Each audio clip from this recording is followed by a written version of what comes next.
Hello, everyone, and welcome back to the Star Wars Stuff Podcast. My name is David, And I'm Retro Ray. and this is where we talk all things Star Wars. And wow, what a weekend! It's Labor Day. We made it to September. Ray, how do you feel? Man, it's just going by fast, dude. Before we knew it, the new year's going to be here. It's crazy. So yeah, August went by equally as fast as July, I think, and we're halfway through Ahsoka after tomorrow's episode. It's Labor Day in the U.S., so if you're watching us, it's a special Monday podcast. But Dragon Con happened, Galaxy Con happened. Um, some breaking news just happened right before we did some research for the show here. I know everyone's looking at the title of the episode, "Skeleton Crew Severe Delay." So my understanding is that there was already delay. Skeleton Crew was going to be pushed back to 2024, but apparently there's been more confirmation. But before we get into that, I definitely want to recognize all of our top tier patrons on the purple tier, brand new to our Patreon: Darth Ace 1, Liam Callan, Texas Vader 76, Chris Simpson, Kevin Leininger, Deb McCaffrey, Drew Peters, Zach Netzel. On the red tier, we have Fenrir 526, Maya Morris, and on the black tier, we have Maka, Tautala, Nathan Shank, and Evan Opaker. Thank you so much to you guys for awesome support. But yeah, we want to get to this interesting news, and this comes straight from Bespin Bulletin, and I'm gonna read the story here. And it seems like we have further confirmation that Skeleton Crew is gonna be dropped back into 2024, and unfortunately, we don't know what date. But this is the article. Um,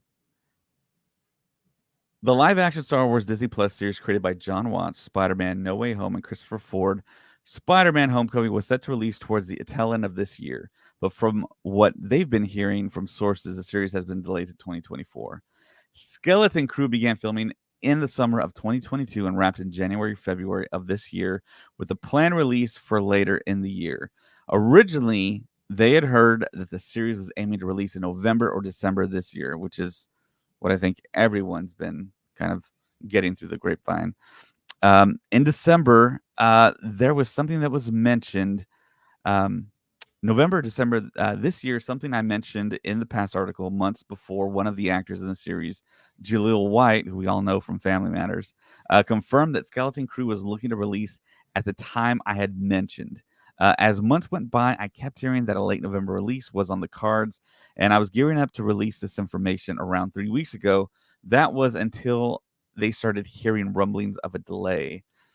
Since then, sources have informed that the Skeleton Crew Disney Plus TV show has been delayed until an unknown time in 2024, which is crazy. Due to the actor strike, writer strikes. I mean, this is all kind of expected, but we just don't know now in 2024 when Skeleton Crew is officially going to drop. Bespin Bulletin has spent the last couple of weeks attempting to gather more information, but didn't get much outside of its apparent delay. One person they spoke with mentioned that the series could be delayed by an entire year, which would be horrible, looking at a November 2024 release. But they could not get that information confirmed by a second source. So they do not want to take this as a possible window as a fact, but it is a possibility. I mean, with the ongoing strike for the actors and writers, it's we just don't know when everything's where all the chips are really going to fall. One source mentioned to Bespin Bulletin that the current schedule of the Star Wars live action content is in flux and fluid due to this ongoing SAG-AFTRA and WGA strikes, which means other series planned for 2024, such as The Acolyte, the High Republic era series created by Russian Doll's Leslie Headland, a series I've heard Lucasfilm are confident in, which I'm confident in too, because we were in London for Star Wars Celebration in Europe, and that trailer was awesome. It looked like a fully baked Star Wars TV show. They go on to state, we know, thanks to comments from Andor creator Tony Gilroy, that the series was aiming to release in August of 2024, but that release is now uncertain and likely delayed, probably until 2025, they'd imagine. Andor paused production shortly after the SAG-AFTRA strike began, but only had a few weeks left to film, according to reports. The Acolyte they had previously heard was aiming to release in the second quarter of 2024, but this now seems unlikely. I expect a delay for the Acolyte, but nowhere near as significant as the one for Skeleton Crew might have. However, they've heard that The Mandalorian Season 4 was due to release in 2025. This was before both strikes, and they're still here in 2025 for the fourth season. So Mando Season 4 seems to be still on target. The various Star Wars series are not the only shakeup that's happening at Disney Plus, as the streaming service has delayed multiple Marvel Studio series.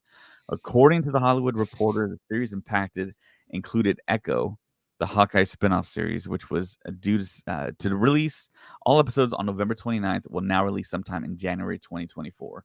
Additionally, Marvel have delayed Agatha Darkhold Diaries, formerly Agatha Covenant of Chaos, from a late 2023 release until the early fall of next year, which feels more fitting for a release window. Following Loki Season 2's upcoming October release, Marvel Studios' next two series set to release will be animated, the second season of What If, as well as X-Men 97, which is due to release early 2024. Marvel Studios' planned live-action series originally set to release in 2024, including Daredevil, Born Again, Ironheart, and Wonder Man, have all been indefinitely delayed. Lucasfilm and Disney, of course, currently have Ahsoka airing, which is the spinoff from The Mandalorian and an successor to the animated series Star Wars Rebels. The series has received positive reactions from critics and fans alike. Star Wars fans should make the most of the live-action series, as it might be significant to the amount of time until the next one hits our screens. And that's what I'm thinking, too. It's like we really have to appreciate Ahsoka here currently. So, what are your thoughts on that article, and what about the news of Skeleton Crew being maybe pushed back an entire year? I mean, we were expecting pretty much some stuff's going to get pushed back because of the writer strike and actor strike. Now there's rumors now talking about the gaming voice actors strike as well. Um, I think that's going to put a lot of things behind, because you got to think about it. Let's say they agree to sign and come back next week. We're already 6 months behind for them to even get caught up. That's even if we sign up by next week and they agree on something. The longer they do this, it's the further we're going to be behind, because now you're going to be playing catch up just to fill what you were working on, and not existing projects that were planned for. You know what I mean? It's going to hurt us pretty bad. But at the same time, we want to make sure, the actors and the writers get what they deserve. You know what I mean? Don't get me wrong. I mean, yeah, we're not going to have the content that we want, but at the same time, I feel they deserve what they need to get. You know what I mean?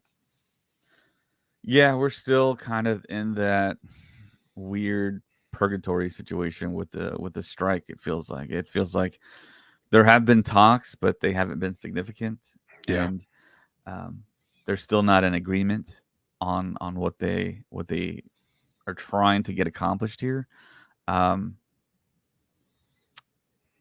it seems like Star Wars for the films, for the theaters, seem like a really far, just the time work, the whole framework for the productions and for these films to actually drop in theaters seems like it's going to be pushed back maybe even years. So Mm-hmm. we constantly get these promised dates, all the way back to the investor call. I think it was 2020. I want to say 2023. It's hard to remember now. 23, 25, 27. And then, of course, everything else under the Disney umbrella is getting pushed back, including Avatar.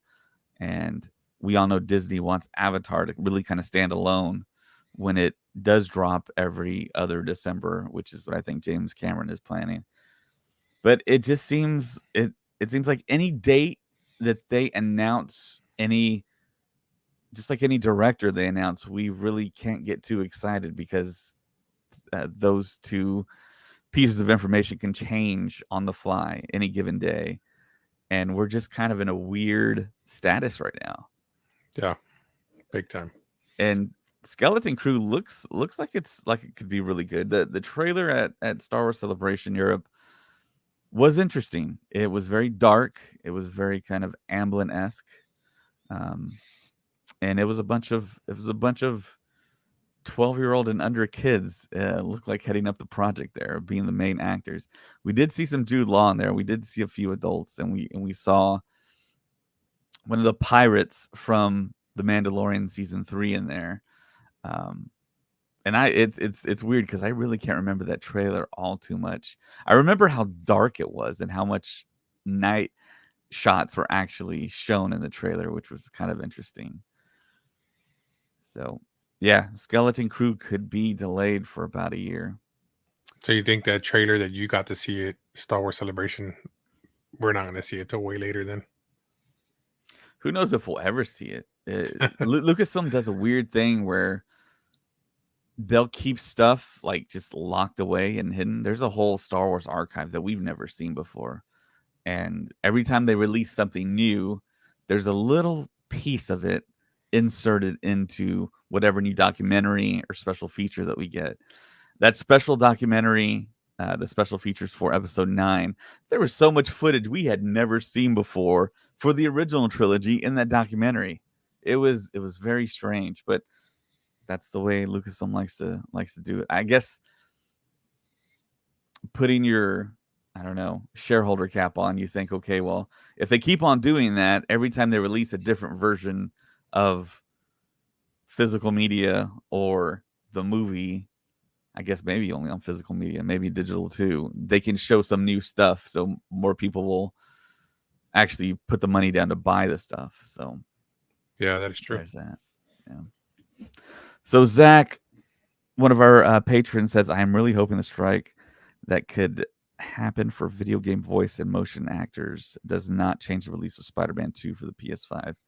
Yeah, that wouldn't be good. I think there's actually, I think the graphics artists are unionizing and they might go on strike. I'm not too sure if everyone's familiar, but Marvel has been, I think everyone's familiar with the fact that Marvel's dropping a whole bunch of projects, TV shows and movies, and that puts a huge burden and a lot of pressure on these graphic artists to get these shots done and locked. And a lot of them have been speaking up saying that the conditions are not that great. They're pretty much horrible, and the deadlines are just almost impossible to meet. And it sounds like these graphic artists are working like round the clock, like 12-hour days, working on weekends, working on holidays to get these shots in, which I love CGI. I love VFX, but I mean, at the cost of people's health, yeah, that's no good. You can't keep on doing that. I mean, so Liam McCallion asked a really interesting question. One of our patrons, how are people surviving by striking this long? Hope they get a deal soon. What were you going to say, Ray? No, I was just going to say, it just means maybe we're going to have to go back to the old fashioned, effects where they create the ships and models, and, because you think about it, it is putting stress on them, because especially the farther and farther they fall behind, now they're having to pick up all these late projects and trying to meet this deadline for what they're behind on, try to get that done faster, to push it out faster. And then, it's, don't get me wrong, I mean, especially CGI is great, but I still like the mixture of a combination of both. You know what I mean? Where, perfect example is Blue Beetle. Because of budget, they didn't use a lot of CGI. I mean, they use CGI, but not a lot. I mean, they used, Jaime's suit was really not half of a suit. It was a whole suit they actually used, and then CGI the rest, compared to like Iron Man. He would have half the suit on, and we would see the top part, and then they put the rest in later. So he didn't really wear the full suit in scenes. It was just part of the suit. So, I mean, it kind of makes a big difference. I mean, why can they do half and half? I mean, I understand it's maybe, I don't know if it'll save them money or cost more money, but that's my theory. Yeah, it feels like the more and more that time passes, practical effects, that whole art form is kind of dying out slowly. But like The Force Awakens, when Star Wars essentially came back in 2015, there was a mix of practical and CGI. And being the fan, and I think being in our Star Wars bubble, it feels like the push for more practical effects was there. And I kind of wondered back in 2014, was Lucasfilm maybe going to go back to mostly practical, but of course doing those like aerial shots with the X-wings in upper atmosphere and over Starkiller Base would be very hard to do practically. And Yeah. like I said, that art form is kind of lost. And going back to the special editions, George Lucas went back and he added some CGI shots in that were just impossible to do back in the early 70s and early 80s. So I love practical. Me Growing up, too. I didn't like it. I was like, okay, the future is CGI, and I there's a time and point where I wanted to be a CGI artist in high school. I was like, man, this is the future. It looks so great. But the example that I have had was Jurassic Park. Jurassic Yeah. Park still holds up, but a lot of people don't know the detail and the history behind Jurassic Park. The reason why Jurassic Park looks so good was because that was the only thing going. That CGI artists had all the time in the world to concentrate to perfect it. There was no real like hard set like we know you can finish this in this amount of time. It was a brand new frontier, so they could actually say, no, no, no, we need this much time and we can make it look realistic. So you go back and watch Jurassic Park. Jurassic Park looks better than Jurassic World. And that's It, the reasoning because they had the time to perfect the shots and they yeah. gave them the time. And they were just so blown away by that. They were like, oh my gosh, this is the future. But it really hasn't been the future because they're rushing out these films and they're not giving the artists time enough to perfect the shots. And I know Marvel is suffering from that. I kind of wonder sometimes what Kevin Feige's thinking. Like he spread so thin between the TV shows and movies that it's just kind of a shame at this point that they can make seriously great content, but they're just getting spread way too thin. So Liam McCallan asked the question, how are people surviving by striking this long? Hope they get a deal soon. So I think all these actors that are being affected by the strike, they all have other jobs as well. I think they're not just on the picket line. They're waiters, waitresses. They work retail. Most of these people are just they have multiple jobs. Like myself, I have multiple jobs. Same here. And I don't really count the podcast as a job, even though I guess the IRS looks at it that way. Um, but yeah, I think in today's economy and inflation and everything costs more expensive the longer you live. It's a tough deal, and things change, things evolve. So yeah, I'm lucky enough to where my one day job can actually pay the bills, pay the basic bills and everything. But if I want to do anything fun, like going to Celebration or even thinking about going to Celebration, I need a second job in order to pay for all that fun stuff on the side. So yeah, that's where I live right now. But yeah, all these people that strike, I think, have other jobs. But in the 90s and 80s, shows that they were on would go into syndication, and they would go to like Nick at Night on Nickelodeon. They would go to USA or whatever company or broadcast station would want to buy the shows and then pay those actors residuals, so they get a check every month. Right now, their checks every month are like pennies on the dollar, really. Yeah. Some of these actors will show their checks and they're like 75 cents or like $2 a month for things they had done.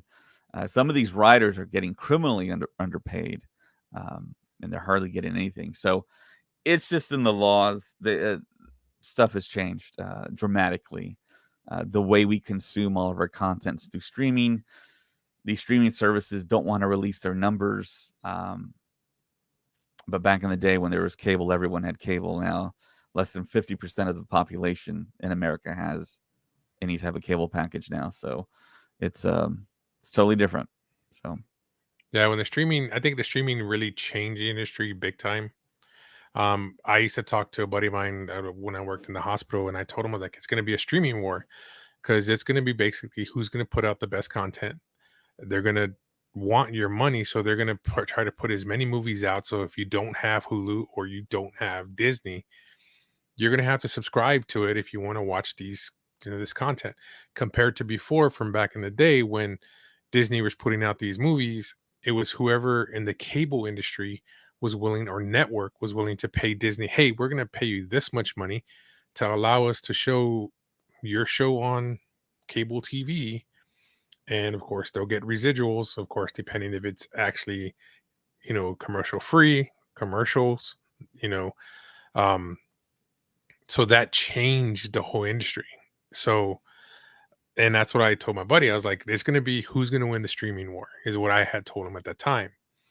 And because they were going into a part of, kind of, we'll say, galaxy unknown, because a lot of people were like, oh, streaming service may not go, because who's going to want to fork out $15 a month for a streaming service if they're already paying $100 and something for cable?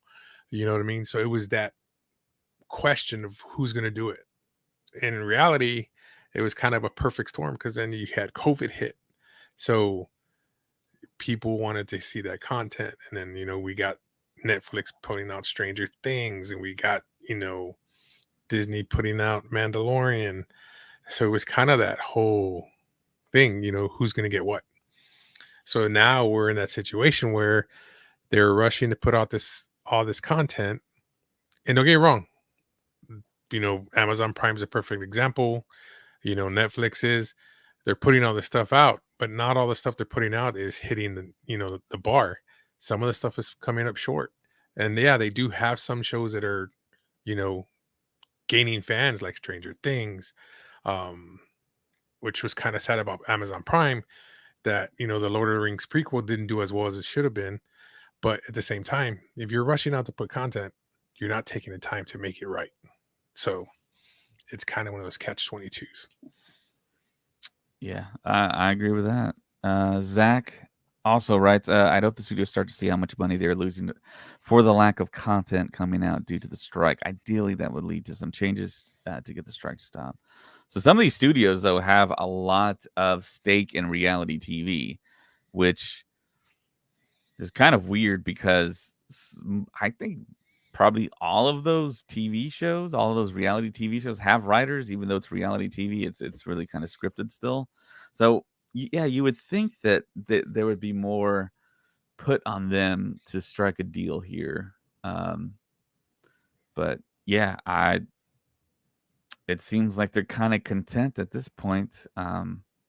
And funny enough, I mean, we're talking about the streaming wars here. I just canceled Netflix like an hour ago, because I mean, I'm trying to save money, and it's what, like $20-$30. I don't know how much we're paying, but we're paying for the Ultra HD. I don't think we're really sharing. We're doing the family profiles. I'm not sure what the specifics are on Netflix, but I do know it jumped up a lot in price. And I rarely watch it. I mean, I'll watch it when I'm not busy, and that's rarely ever. And my wife and my kids are like, yeah, we really don't watch it. They're essentially waiting for Stranger Things, I think. So luckily, right now with these streaming platforms, we can cancel and then re-up whenever we feel like. But the future might turn into something like a 1 year, 2 year contract type of situation. And that's going to be not great. But yeah, apparently that's what the future looks like. Grease Outpost says, all I see is a deal is met, and ticket prices and all go way up. We are going to end up eating the cost. The studios are still going to make sure they get theirs. Yeah, for sure. I mean, it is a business. They got to make money. Everything that we buy, all the merchandise and stuff, it's the studios and whoever owns it, they're paying dollars compared to the tens of dollars or hundreds of dollars that we pay for the stuff that we have. So you got to look at it that way too. They got to make a profit. And there was actually a deal that Bob Iger tried to strike. Did you read up on that? Or did I didn't hear about it. No, I didn't hear about that one. There was something that Disney attempted. I'm trying to remember exactly what it was. and then the other party denied them. Maybe someone in the chat knows about that. Zach says, I have a movie subscription pass for $19.95 a month for a max of 12 movies if used right. Hopefully the price doesn't hike up. Yeah, it seems like everything's going to devolve back into having cable again. I actually cut the cord back in 2015, and I think it was due to my reignited obsession with Star Wars, and I was listening to podcasts and I was reading stuff, and I was like, I just don't have time for cable anyways. And the cable pricing got to something like $200, $250, $300 if you wanted every room to have a DVR, their own DVR. Yep. And plus, to get the proper sports channels you wanted, it just got insane. It's ridiculous. I mean, that's the thing about cable is that's the reason why we cut the cord, is because the only shows we were really watching were at that time was Sci-Fi, was the Food Network. I remember. What's up? I remember what happened. So apparently, if you have Spectrum didn't reach a deal with Disney. So if you have Spectrum Cable, I believe Spectrum or Charter, you lost all the Disney channels, including ABC, FX, ESPN. You can't watch them because they didn't strike a deal with Disney. Disney wanted more money than Spectrum was willing to give them. Yeah, and that's the thing too, that we were having issues like that. Like you're gonna lose it. I think it was even like Fox Sports at one time that, if Spectrum didn't sign the deal, or Dish Network, you're going to lose, Fox Sports, or you're going to use it was just constant stuff like that going on at the time when we cut our streaming services. I mean, our cable services, because it was the same thing too. Like we weren't watching all 120 something channels. We're only watching certain networks. You know what I mean? So it was kind of like, my thing was, why can't it be like, where you can pick, okay, I want that network, that network, that network, and I just pay for those networks that I actually watch, and not these other 80 channels that I don't watch. You know what I mean? But when they came out with the streaming services, it was kind of perfect, because it was like, okay, they have all the shows that we kind of watch as well in syndication, that you don't need to go buy the seasons on DVD to watch them from the beginning to current. So it was kind of that perfect thing. You can start watching Smallville from season 1 again to season 10, because they have all of it there, and you don't need a DVR to do it, to record them. So it was kind of one of those things. It was just like, okay, let's cut the cord, but it'd be weird if, it gets to the point where you end up having to go back to cable. I just have a feeling that the streaming service will become cable. Yeah, it's slowly devolving, like I said, into cable, and it's just bad for the consumer. But yep. Yeah. So yeah, we wanted to talk about the character of MARROK. We heard his name pronounced by Shin Hati as MARROK, almost like a Moroccan.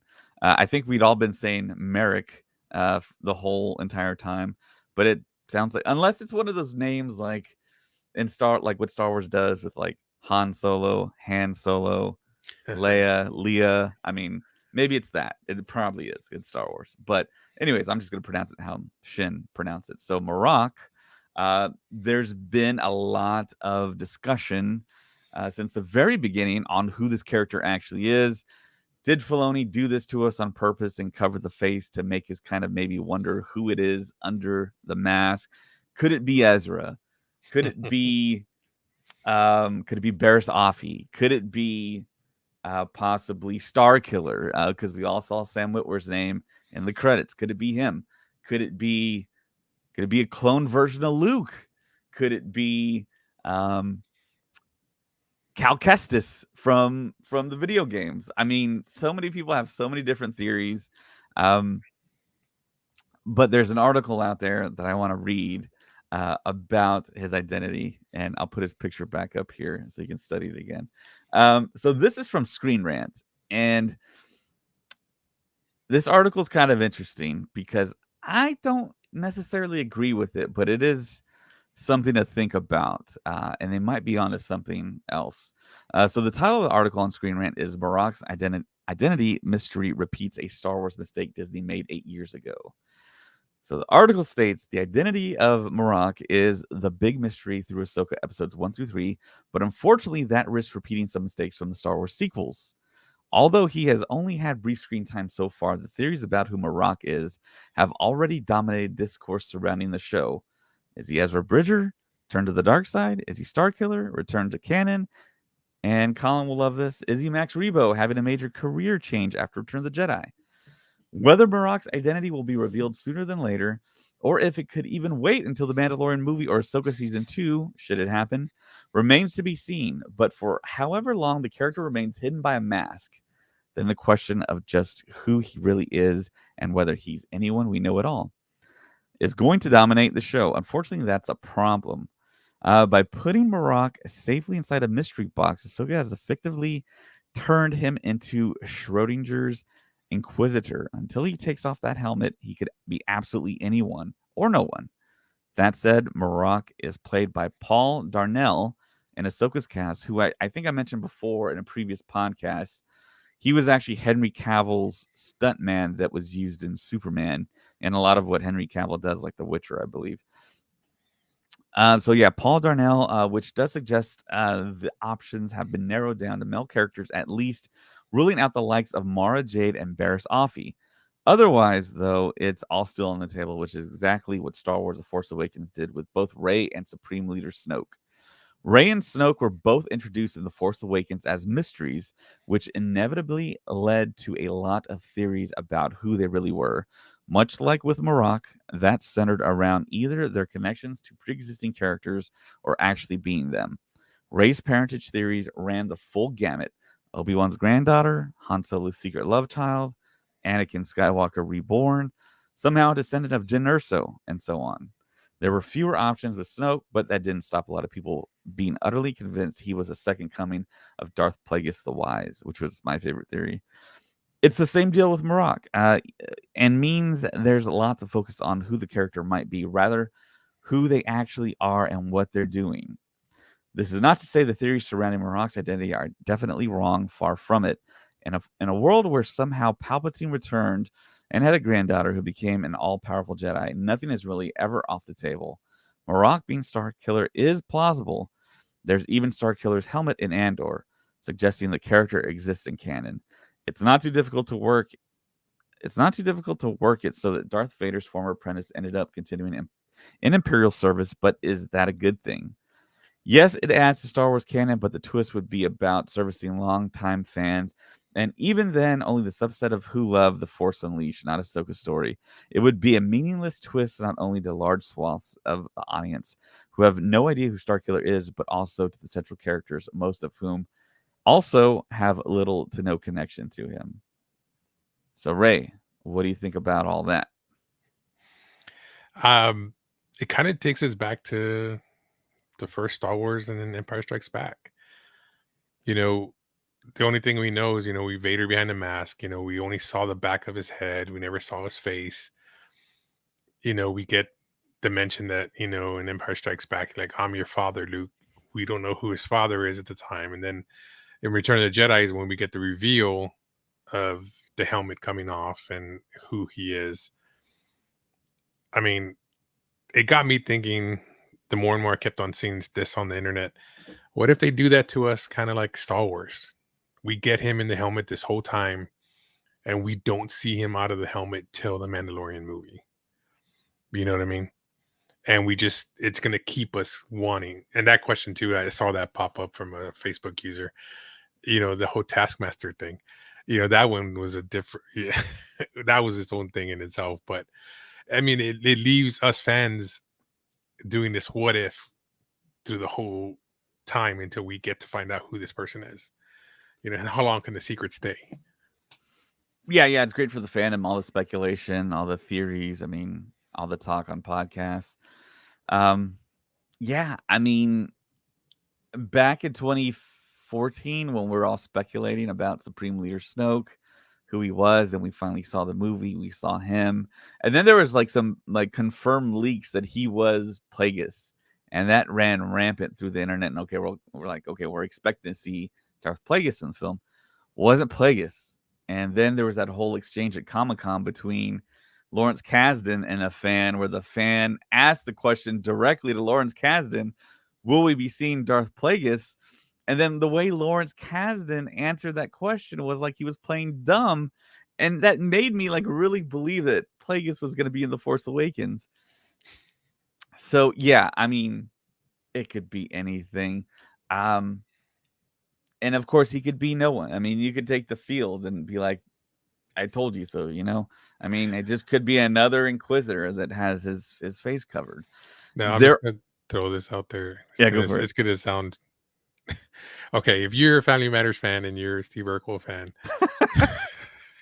what if he's in what he's supposed to be in Skeleton Crew. Skeleton Crew, right? Yeah. What if he's a Jedi in Skeleton Crew and becomes an evil Jedi and that helmet comes off and he says, "Did I do that?"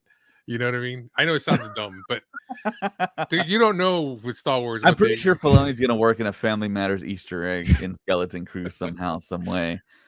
Yeah, or the phrase that he would say or something like that. I mean, there are like heavy rumors right now online indicating that the next episode of Ahsoka, episode 4, which will be the halfway point in the season, is going to give us a lot of insight on MARROK, and we're finally going to know exactly who this character is. Potentially, that's the big rumor online. Apparently, someone posted something about episode 3, and apparently their predictions were correct, and this person predicted, okay, we're probably going to have a MARROK heavy episode for episode 4. So it's just rumors. We don't know. It's unconfirmed. So I don't really consider that a spoiler. But I mean, apparently that guy was kind of right in the previous episode. But yeah, I mean, like I've been saying all along, I trust in Filoni, and Filoni, I trust whatever he decides to do. It's probably for the long game and not for the short term. So I have no problem with that. So Grease Outpost says, it being Barriss would make sense and bring it full circle, as she's the big reason why Ahsoka is where she is now. Yeah, that's true. If you watched Clone Wars, you can see that whole arc where she essentially, I guess, spoilers for Clone Wars, she framed Ahsoka, which led her to leave the Order and distrusting the Jedi. And I think fans have been speculating for a long time that Barriss Offee was going to come back in a major way. It hasn't happened yet, and of course, it's Dave writing the show, so you'd figure that Barriss might be in a Dave-centric show episode.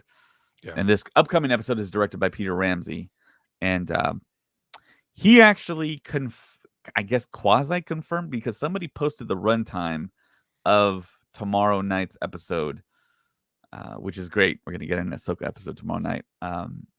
And he gave, I think, like a fist pump emoji or something.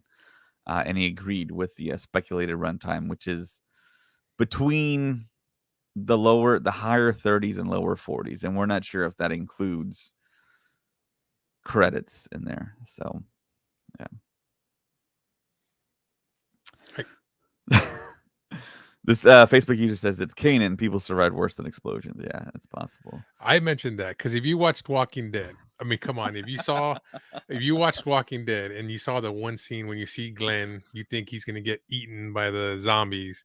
Yeah. And then he ends up surviving. I mean, it's not an explosion, but, and then you wait in next week's episode, it shows you how he survived the zombie, fall, in the dumpster thing and all that. I mean, I don't know. I'm going to stick with, I think it's Kanan. I think he survived, and they did something to him, and he went to the dark side. I don't know. That's my theory. Yeah.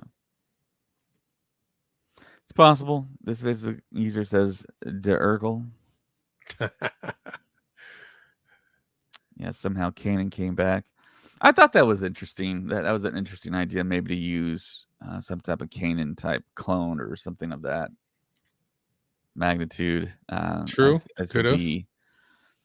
Yeah, but then you got to explain why he's evil. But I think that's not that much of a reach, because in the Thrawn books, like someone pointed out in the comics, that you had the evil clone of Luke, essentially, which was called Luke, which is rather interesting. I guess it's kind of grown on me after the few decades that have passed.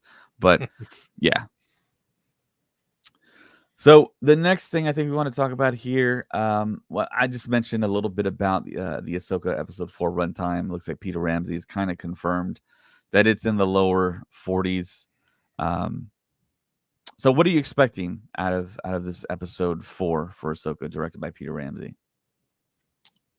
I'm hoping that we get some more explanation. I want a flashback scene.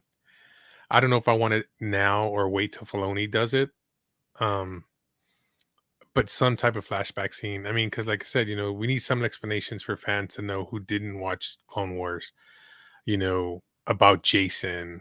Um, More story behind Sabine and Ahsoka. Maybe when they were training in the past, or I would love the training with Anakin and Ahsoka. That's what I would really, really want. But right now, it's hard to say.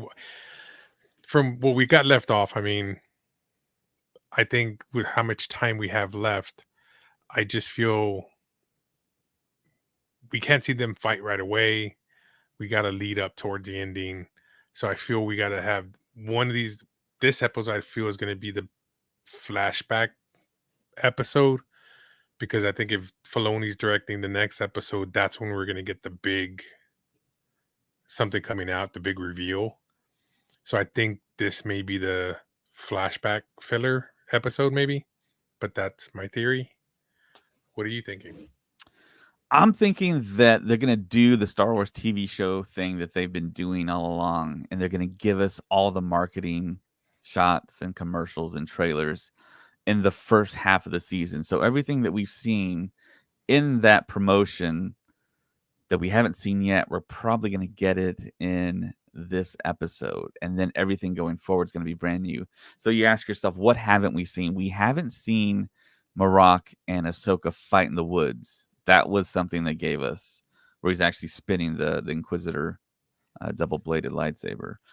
We haven't seen Shin and Sabine fight in the woods either, and I think that's something else we got. And now with episode 3 leaving off the way it did, it left us with essentially the start of a Jedi, or I guess it's incorrect to say Jedi hunt, but apparently that's what it is.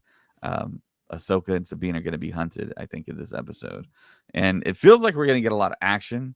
Now, going back to what you're saying about the flashback stuff, it's possible that we get some flashback stuff maybe during the fight, during the chase.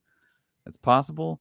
I think the popular belief is that next episode, when Filoni directs, he wrote the entire show, but he's going to direct next episode. We're going to get some big time stuff, and I think we're going to get flashbacks for sure, and probably some world between world stuff. I think maybe there is a doorway on that planet. I believe it's called Cetos, the red leafed, the red treed planet that they're on. And we're going to get some world between worlds action stuff that we've been promised via the show logo. So I'm bracing for that. I think this next episode is going to be good, but I think episode 5 is the one that we're all going to basically eat our popcorn for. So,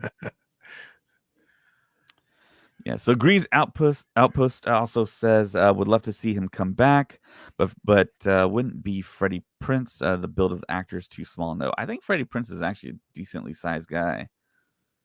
I think he's I know Freddie Prinze. He's a martial artist, and I think he keeps in shape. I think he's a big dude.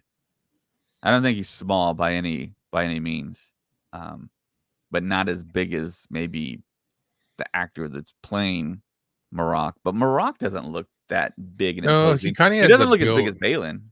Yeah, no, he has a build kind of like Kanan did in the animated series. You know what I mean? He's not built, but he's kind of lanky. Yeah. You know what I mean? Yeah. So someone just made a Star Trek reference,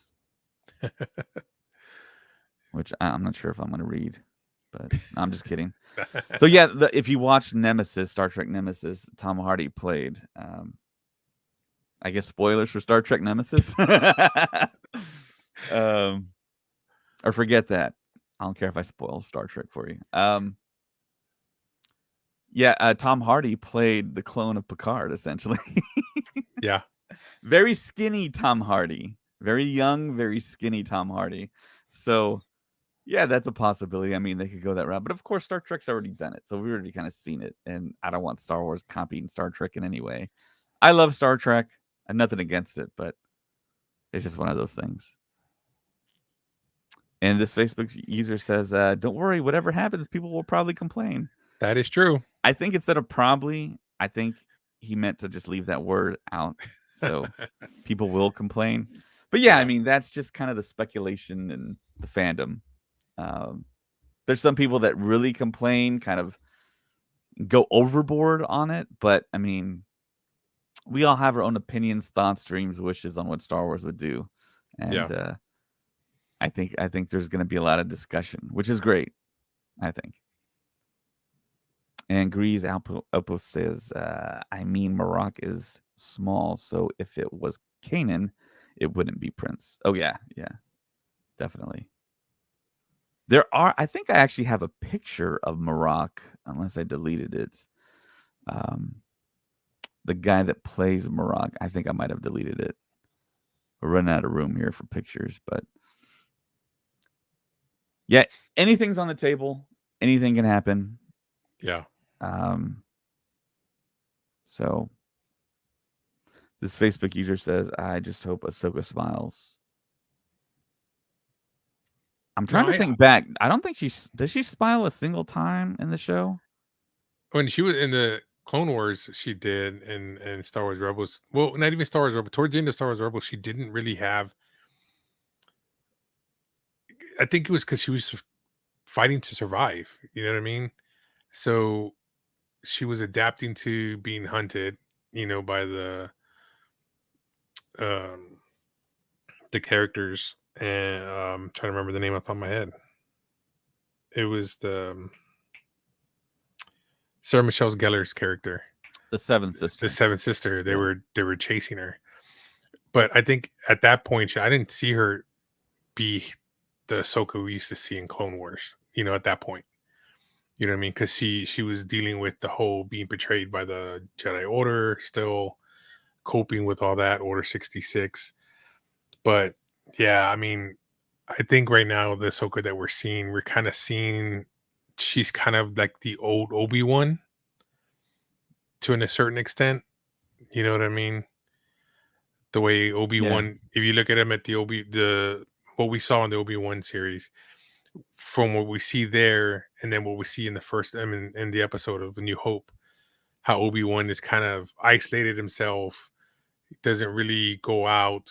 People call him the hermit. That's what I kind of feel Ahsoka's kind of a certain extent. She's keeping to herself, staying on the ship. You know what I mean? Not really associating with people as much as she normally would have back in the day. You know what I mean? Yeah, she's definitely been through stuff that we have seen and we haven't seen. So yeah, there's that. And Grease Outpost says she smirks a lot at Sky Guy. Yeah, I that's one of the things that popped up in my head. Her smirking at Anakin in Clone Wars, and during the dogfight, I think when Sabine actually was taking out some of those fighters, I think she smiled there as well when she was flying the T6 in the Ahsoka show, episode 3. Yeah. So yeah, I could totally see that. So this weekend, Ray actually attended a convention by himself. He didn't take me. GalaxyCon in Austin, which looks to happen every year, Labor Day weekend now. So, Ray, do you want to talk a little bit about that? It was a pretty fun show. They had the guest lineup was phenomenal. I mean, I haven't seen a couple of these people do very many conventions. Like David Boreanaz hasn't done a convention very, very, very often. And of course, they had, we had Stephen O'Mell coming to Star Trek cast. The two that are not on here is the voice actors who played Ahsoka and Obi-Wan and Anakin were there. Oh, really? They were? Yeah, they were there. And they're not on the picture? No, they're not. I mean, you see the cartoon part of them, but you don't see their actual Oh, on the okay. top. But they were there. Wow. Their line was ridiculous. Oh, They wow. had long, long lines. Um, it was cool. It was a cool setup of the event. The vendors, they had a bunch of vendors. They had a couple of course, we had people selling Star Wars helmets there, customized Star Wars helmets. Of course, we had the Star Wars groups there as well. Yeah, 501st. Survival First. The guests were great. They were I mean, I got lucky to take pictures of them, with fans. John Wesley Ship, from Flash, Yeah. From um, Dawson's Creek. Dawson's Creek, and then Emily, who plays Felicity and Arrow, Oh, wow. autographing for fans. Um, it was an awesome show. It was fun, getting to walk around the floor and seeing fans dressed up. Um, it was a definitely fun show. I hadn't been to GalaxyCon before, so that was the first time I had been there. They took over because at that's Wizard World was doing theirs around this time frame before. They would do September, October-ish. Um, but Wizard World, of course, got bought out by Fan Expo. So it was a cool convention, man. It was definitely fun. Of course, they had Mike Tyson there. Ric Flair was there. Um, it was just fun overall. Of course, Yeah. us, what we go for, we go to network. Um, so I got to talk to some of these, agents and try to, once the actor strike is over, we can probably try to get them on Star Wars stuff podcasts. Pretty much it was just a fun event, man. Galaxy Con's the one I wish I would have been able to go to because that one has been going on for years. That one, man, it's like a party in itself. You mean You know what I mean? Dragon Con? Dragon Con, I'm sorry. Yes, Okay. Dragon Con. They have a parade they do. Yeah. Um, if people don't know about Dragon Con, I mean, it's a group of hotels that are like literally close together and they rent pretty much the whole it's just everybody who dresses up in cosplay. I mean, they come out with crazy costumes. Um, how much do you know about Dragon Con, Dave? Well, I was about to talk about it. That's going to be Okay, a okay. segment of the show. So, yeah, as we've been promoting for weeks and weeks now, 7 of us on the podcast were at Dragon Con. And hopefully, if you went to Dragon Con in Atlanta, Georgia, you ran into them. And I'll share some pictures here that they have. There is Cap, Star, Colin, Hunter, Christian, and Josh. They're posing in front of Hunter's astromech droid that he built from scratch in Atlanta. I believe Hunter drove, Colin drove along with his wife, Brooke, and the rest of them flew. And they're actually either in the air right now, flying back home, or waiting in the airport. So safe travels, everyone. And it's actually Hunter's birthday. So happy birthday, Hunter. He was born on Labor Day, actually. So Nice. yeah, super cool. And there's other pictures here that Colin sent to me. I believe that's Colin in his TK as a stormtrooper, and he's holding up the 100,000 credit reward for Max Rebo there. And yeah, like Ray said, it's a big party. It's several hotels connected together via Skywalk, and it's just a big party. And I believe this is Ray's friend, Ray from Michigan, doing a Max Rebo cosplay, which we welcome that here. Also, there's a lot of other pictures that were taken. There's Colin and his Anakin, along with, you can see Christian there as Obi-Wan, along with Cap as Rex on the left-hand side. Then next to her is Star. And I believe next to Colin, that is Hunter. And maybe next to Christian, that's Josh. So, yeah. They took multiple different costumes. All these people here that I'm talking about do our commentaries on Patreon. They do Clone Wars. They do Bad Batch. They did the whole series for Bad Batch. Huge Bad Batch fans. And also, they're doing commentaries on all the new animation that will drop in the future. So yeah, definitely that's a big bonus to be a patron member to listen to them. And they're experts. They're really into that part of Star Wars and cosplay, of course. And here's another picture of Christian and Anakin Skywalker there. And Colin actually met the founder of the 501st there at Dragon Con, and he should be a guest in the near future on one of our podcasts. Nice. And yeah, I just want to give a shout out to Hunter again, as it is his birthday, and we've known each other for a while. Colin posted this on his personal page, all the times that they've spent together. And Hunter's from Michigan, and Colin's been a friend of his for a while, and he is on the podcast, and he does lots of commentaries. So the other really special thing about Dragon Con that occurred involving Hunter is the fact that he met Claudia Gray, and the way he was able to meet her in person was the way Colin, I think, described it, and I hope this is okay to talk about, because this is a really big deal, guys. Hunter entered a raffle or a giveaway to win various things, and I think his girlfriend and himself spent a lot of money, did a lot of entries, so they spent a lot of money for this. I think they won a couple of things, but the big thing that Hunter won was the fact that he is now going to be able to name a planet in Star Wars canon in the next Claudia. I'm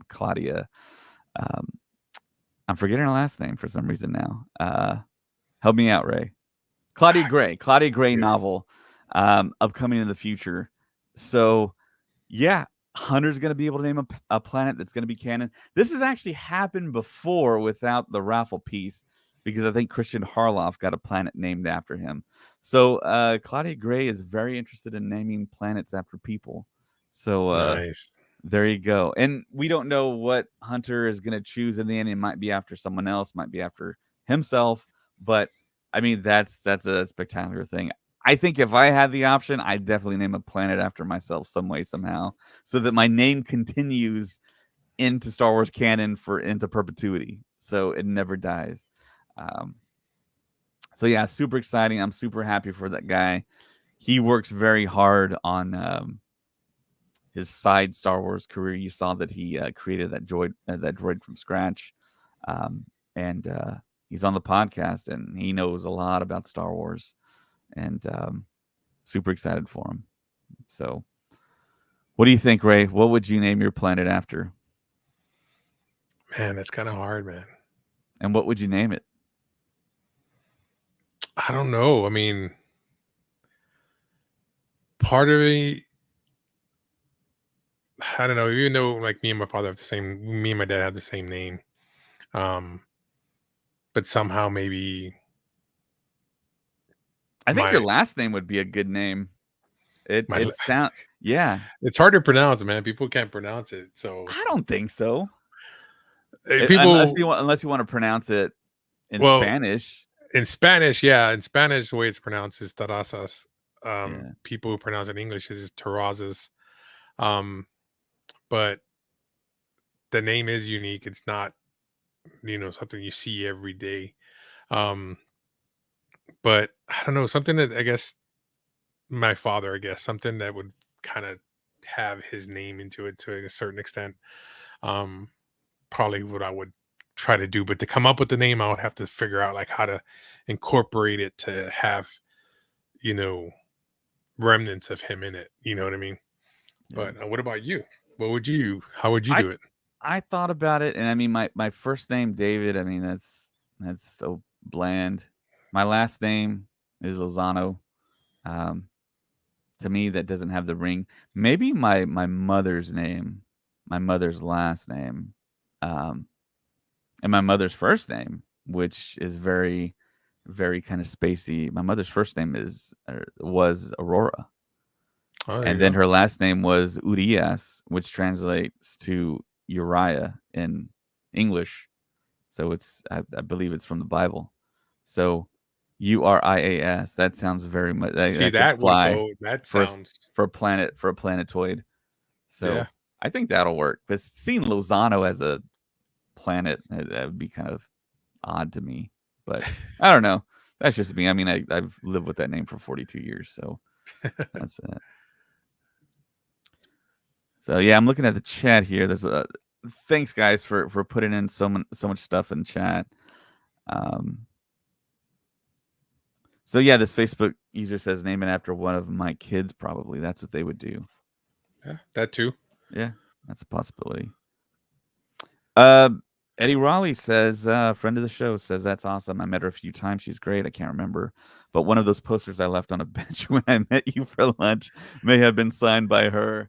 So Oh, yeah, I okay. met Eddie. I think in Orlando when I think he had a poster tube. He left it somewhere. Um, Dang. and yeah, he forgot about it. And when he went back, I think it was gone. So So yeah, somebody's got a signed poster. possibly yeah, of Claudia Gray.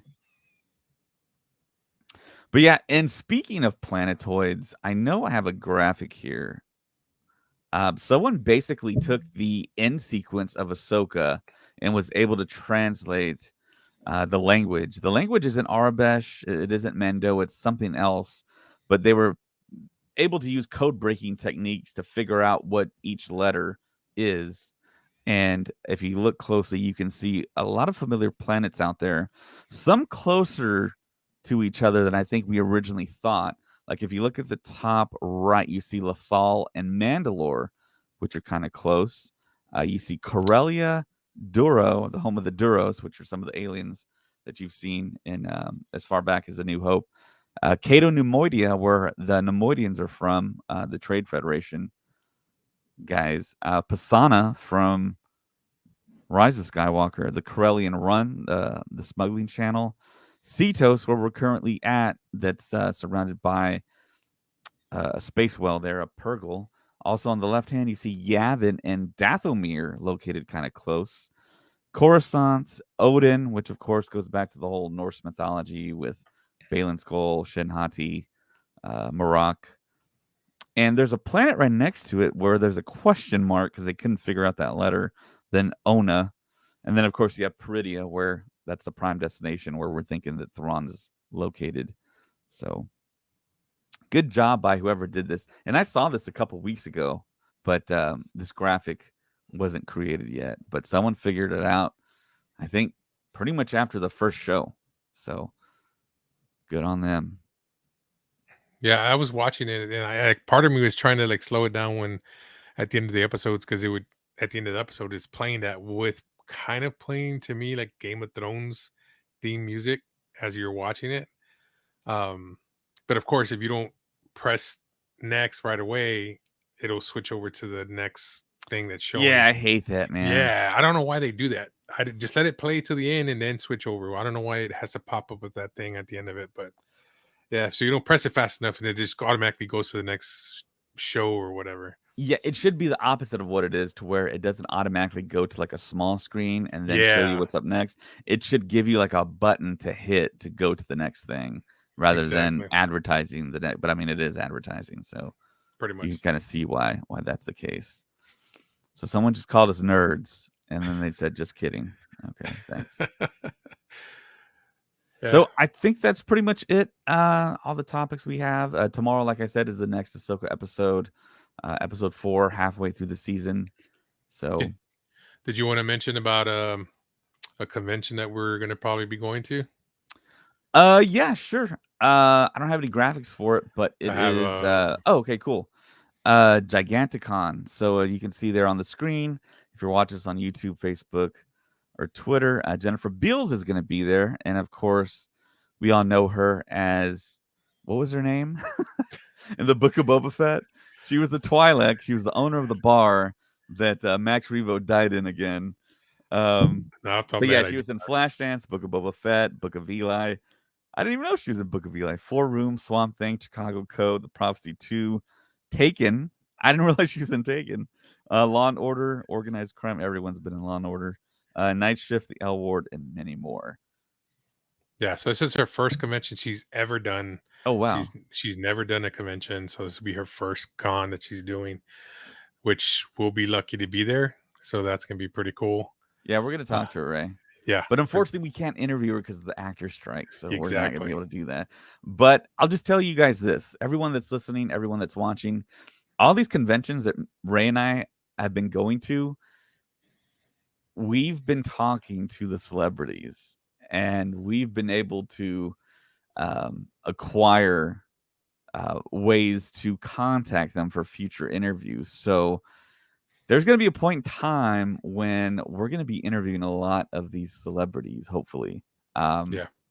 the Vanessa Marshall interview that we advertised kind of heavily fell through because of the actor strike. Yep. And that's the only reason why it didn't happen. She rescheduled, but she rescheduled into the start of the actor strike. So we kind of missed her there. But we have a lot of stuff coming up, a lot of exciting new guests. And yeah, stay tuned for all that. Oh yeah. When I was at Austin, guys, too, one of the writers who was writing the current, who's writing the Mandalorian comic, I made in contact. I'm contacted with him, and he's definitely wanting to come on the show. Same thing with the artist who's actually drawing in the comic as well. So, we just got to line up the times and get him on the show and talk to him about it. Working on the Star Wars comics. He also worked on the Lando comic. So we're gonna get into that too as well. So comic stuff as well. There's a lot more stuff that we're working on as well. Yep, there sure is. And also look for a really big podcast about Dragon Con. I know Cap, Star, Colin, Hunter, Christian, um, who am I forgetting?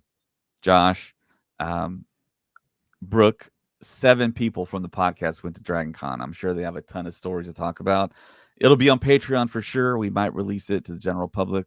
They're gonna figure that part out. But yeah, when they do, it should be fun. They've done a lot of fun podcasts where it's like 7 people on the screen and they're all talking about stuff. So yeah, look for it soon whenever they can record because, like I said, they're all on their way back home. So yeah, Grease Outpost says see y'all there. So we should be seeing him. And yeah, if you spot us out there in Killeen at Giganticon, we might have some swag for you. So look out for us. Yep. And yeah, before we go, I just want to tell everyone thank you. Thank you to all the awesome support we get from Patreon.